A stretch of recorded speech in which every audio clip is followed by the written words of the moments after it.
Hey guys, welcome to my channel, Enchanted Ways. I'm Danielle, and this is the first episode of season 2 of Chilling Adventures of Sabrina, the Epiphany. So, Sabrina has this dream like she's, baby Jesus or something, like she's in a manger, and her mother's there, she's bleeding, her father is there, and hands her to the Dark Lord. And the three wise demons, I'm going to call them, were there. And then she wakes up. So she gets ready for school, but isn't sure about going back to Baxter High. So we see that Wardwell is now the principal, seeing as how she killed Hawthorne. And, she's upset because she hasn't been called home to hell. She's, trapped here being the principal of a school that the person she's watching, Sabrina, isn't even there anymore. She's not even going to the school, but Wardwell is the principal. So it's crazy.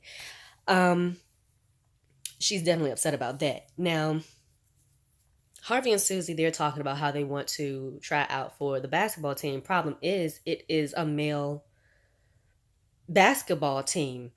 And Susie makes her announcement during this little meeting, and if memory serves me correctly, that she is Theo now. So she is officially transgender. Now, they discuss Sabrina because it's Harvey, Susie, and Ross sitting together, and they, want to know what's going on. Where is she? Is she coming back? Where do they stand with her, basically? And Ross is giving her the benefit of the doubt, saying, well, maybe she's just trying to figure some things out. Sabrina is afraid of hurting them, basically. That's why she's apprehensive of going back to the school. So Blackwood and Zelda be making Google eyes at each other. He loves just how, traditional she is. And, she's that firm, stoic, type of person. And he's so serious and stuff. So, and they definitely have history. And who knows how old they really are. So, it's a lot of history. Not saying Blackwood is some great catch because he's a whore. Let's be real. But they got their little thing. I mean, and it doesn't matter, with them. They were around when, witches were polyamorous and all of that. So they don't view sex and all of that stuff the way immortals do. So because of this, though, this attraction that's going on between them, I can't remember the woman's name, but her and the other staff as well, don't like Zelda because, it seems like he's showing favoritism, all of this stuff. But I mean, it's high schoolish on their part for them to be pushing 200 damn years old. You know what I'm saying? But they start messing with Zelda, try to hit her on the head with like this gargoyle type thing. She ends up getting them back real good. I may be jumping ahead of myself. I'm trying to think, is that the second episode or not? I watched part of the second episode, so I'm gonna move on from that because I'm not sure. um anyway, Nick is nominated for Top Boy, which is kind of like student government, basically. So they're the go-between the students and the faculty. And it has always been, a male position. Um, Nick is nominated, and Blackwood gives the opportunity for anybody to challenge it, and Sabrina challenges it, and gives her little speech about equality and all of this, and getting rid of all of these sexist and antiquated traditions. So Nick actually nominates her, and Prudence seconds the nomination. So they end up going head to head for the Top Boy position. So Blackwood takes out Nick, as is tradition to take out the top boy candidates or what have you out for drinks at this men's only club. And Ambrose and Luke, they go, and Sabrina's like, oh, I can't go. How come I'm not invited? Well, it's a men's only club. So she's like, well, at least I do have your vote, right? Luke is like, nah, it's called Top Boy for a reason, and walks out. And Ambrose is like, let's see how you do in the challenges first before I tell you whether I'm voting or not. And Sabrina's like, did he just throw shade? And Zelda's like, it's definitely shade. Hilda don't know what's going on. Um, so Sabrina goes to the library to study because there's three challenges, and one of them being the Inquisition, basically like a rapid fire question and answer type of challenge. So while she's there, this demonic king, Asmodeus, attacks her for being half mortal, basically. She ends up banishing him. And while this is going on, Nick is at the club, hanging out with the guys, and they serve like a blow up doll, like it's supposed to be Sabrina, serve Sabrina's head on a platter, basically. And Nick is like, what the hell is this? What is going on? So it's not him. I never thought it was him. Sabrina ends up becoming suspicious of Nick, thinking that, okay, he loves demons, he loves conjuring, he's doing this to throw me off, my game or what have you. But he tells her, like, no, I'm not, afraid to admit, yes, in the past or with someone else, I would definitely do this, but no, not with you. I wouldn't do that. So Sabrina ends up winning the Inquisition round. Prudence helps her out. And, Blackwood is suspicious and accuses Sabrina of cheating because he calls Sabrina, Zelda, and whatever in the office. And it's like, okay, you come in here and tell me that Sabrina didn't have enough time to study for the Inquisition, and now she's, the winner. And Prudence was in there too, so he knows what's going on, but he's like, you won't be able to cheat on this next round. So, it don't even matter. You can go ahead and continue. So Prudence feels like she's being treated like a wet nurse. And, Blackwood is very misogynist. Okay. He got that old old school mind. Okay. It's bad enough when you go back a few decades. We going back a century. Okay. Where women were still property, which is like the whole philosophy behind taking your husband's name, and that's why your father walks you down the aisle. It's a transference of property. Now you don't have your father's last name. Now you get this husband's last name because he's responsible for you now because you don't take care of yourself. That that level of thinking. And Prudence is over. It's like, okay, well, can I at least get the Blackwood name? Okay, I'm family. I'm your daughter. Flat out, no. So Prudence is, we're seeing a different side of Prudence, a vulnerable side of Prudence, but she definitely, I feel like she's up to something. And I never ruled her out as like working for and against Sabrina at the same time. Like, I don't know. I feel like she's going to do something, and whatever it takes to get that high priestess position, especially being that she knows now that she is Blackwood's daughter. So I don't know. I feel like she's taking a little backseat role now, and things are festering. So I'm excited to see what happens. Is he going to cave in and end up giving her the name, or is she going to have to, show her ass a bit? Anywho, Hilda visits Wardwell because she's concerned about Sabrina's, like, she doesn't want to go back to school. She's afraid of these new powers, and I feel like being around her mortal friends would actually be the best thing for her, with her feeling all these things. And Well is like, I can't do nothing, you can't do nothing. She signed her name in the book. She's not the same. You know, it is what it is. So Zelda ends up giving Sabrina some kind of whistle and something else, I can't remember. That's to help her ward off these demons just in case she gets attacked again. And she does get attacked again. And I can't remember which demon this was. Because they ruled over different things like disease and plague. It was like flies and some other stuff. And she blew the whistle and it disappeared. So that was wise demon 2 of 3. So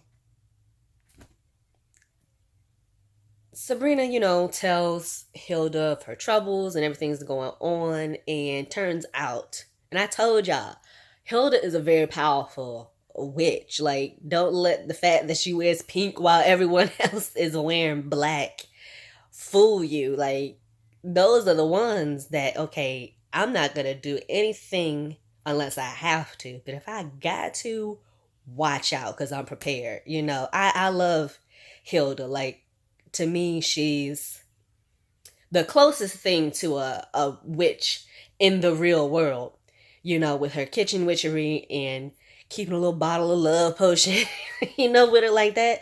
I really like Hilda's character as a witch. But it turns out she was the reigning and undefeated bubbler in her day. So she teaches Sabrina, or at least tries to teach Sabrina how to make potions. And Blackwood killed me talking about, since it's more of the womanly category of art, Sabrina, you can go first. Terrible. But I like Blackwood's character. I really do. He plays that part well. So she strikes out really quickly. I was surprised. I thought she was going to be able to do better than that. If not win, at least go longer. So it didn't take hardly any time for, on the second or third round, that was it. And what happens is when you mess up the potion, it goes rancid and you have to drink it. So it's terrible. And she was just puking. And everybody's cheering her on. It's crazy. So I was like, oh, so this is for being a full-blooded witch. Is that's the expression I read anyway on her face. She just heaving her poor soul. I hate being sick like that. TMI alert, but I think I would rather be sick with diarrhea than throw up. You feel so terrible when you're nauseous and it's you can't get no relief. I don't know. Both of them are really equally bad, especially if you out and about and it hit. I hope I make it. I don't know. I don't know which one is worse, honestly. They can both be quite inconvenient and terrible. But anyway, they were cheering her on and made everything, made the terrible time better. Or the agony of defeat better. So Sabrina ends up going to see Susie play basketball because she's trying out for the team, and she does her little magic and helps her out. Because Susie is so little, I thought she was going to have some of her own natural skills getting up here. You adamant about getting on the basketball team, but then you can't play. Come on, you were supposed to be Muggsy Bogues with that much fire in your spirit to get on the team. So while Sabrina's at the school, she gets all upset, and it's she sees them congratulating Susie, and it's I can't be near them. I don't want to hurt them. So she ends up leaving, and I think it was the tall demon that snatched him up. And this might sound crazy. Am I the only one who's like, what? Even through the makeup, this tall demon looked good. I want to see who this dude is. You look without that makeup on. You know what I'm saying? I don't know. It could just be the height. You know what I'm saying?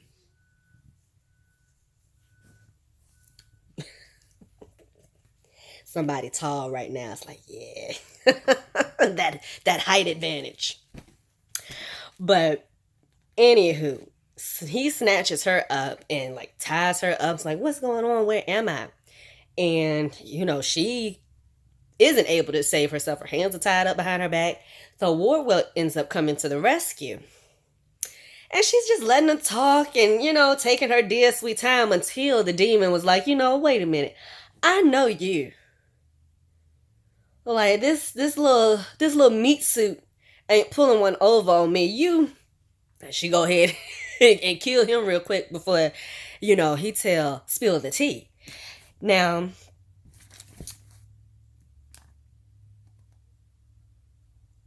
turns out that these were demonic kings bent out of shape because they have caught wind of the Dark Lord's plan of elevating Sabrina to what I think is, like the queen of hell.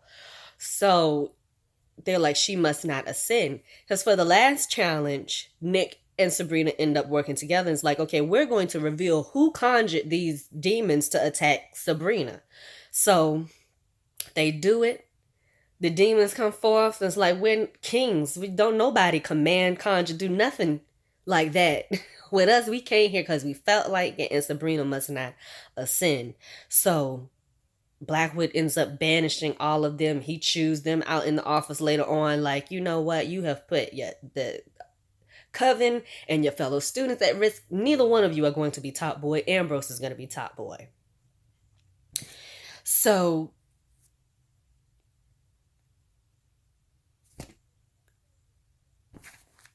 Roz has a vision when Harvey touches her.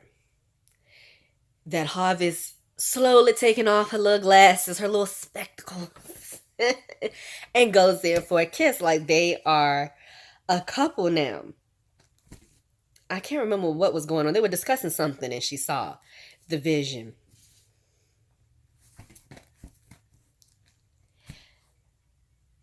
After all is said and done, Nick ends up taking Sabrina to the men's only clubs. Like,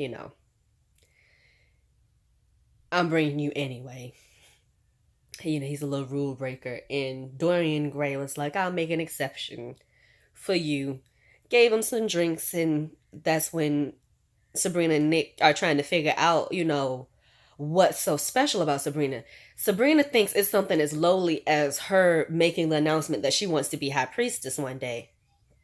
Like I mean, the level of naivete is quite amusing, because do you really think 3 demonic kings would attack you on 3 different occasions and try to kill you because you want to be high priestess of a coven?